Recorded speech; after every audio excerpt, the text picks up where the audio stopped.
Gaurav Sawant continues to be with us on this issue. And Gaurav, therefore, because humanitarian crisis is also unfolding in Gaza, humanitarian considerations will have to be made as well. While the ground offensive may not be happening right away, but we can see that airstrikes and all are still on. Will the attacks continue? What are you picking up on that front by Israel?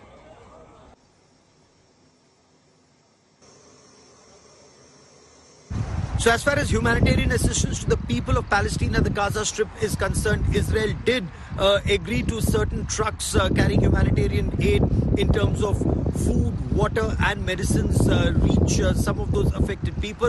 Of course, the word that we are hearing is it's a drop in the ocean. But as far as resumption of supplies from the Israeli route is concerned, Israel is very clear.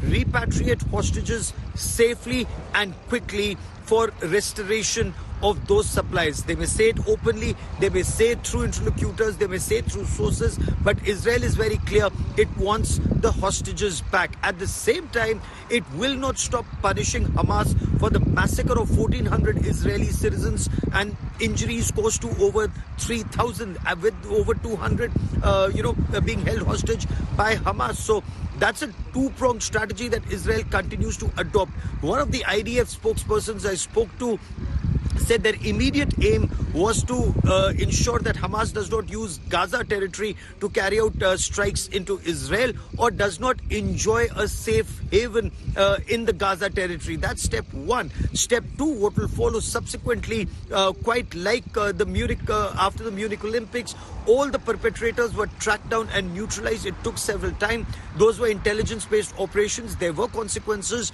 but Israel pursued all its enemies relentlessly. They intend to do so even now.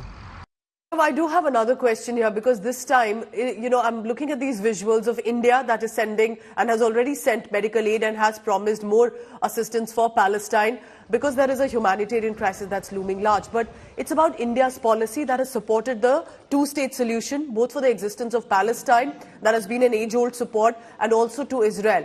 How are we looking at India's policy here with regard to humanitarian aid, but also the statements that have gone in for Israel and Palestine? India's policy is consistent. When it came to Hamas terrorists attacking Israel, India stood with the people of Israel. Israel and India are very close strategic partners. Their cooperation is not just in the field of defense and intelligence sharing, but also has now diversified to multiple fields, including irrigation, including agriculture. There is a lot that farmers in India are learning in the form of drip irrigation from farmers here in Israel, who've actually converted a major part of the Negev desert and this entire region into very fertile land where very good production of agricultural crops and also fruits and vegetables takes place. So India's cooperation with Israel is extensive in defense armament and in other fields. At the same time, India has historically had a very close association with the people of Palestine. India believes in a two-state policy, Israel and Palestine, where both peacefully coexist with each other, where one country is not trying to harm the other. And that is why India has sent out a lot of assistance to the impacted people of Palestine. So medicines, water purifiers, a lot of other aid to the people of Palestine. At the same time, India wants to make that distinction. India does not stand with Hamas terror. India, we ourselves are victims of Pakistan state-sponsored radical Islamist terror in the form of Lashkar-e-Taiba or Jaish-e-Mohammed or Hizbul Mujahideen or terrorist organization proxies like the Indian Mujahideen terrorist organization.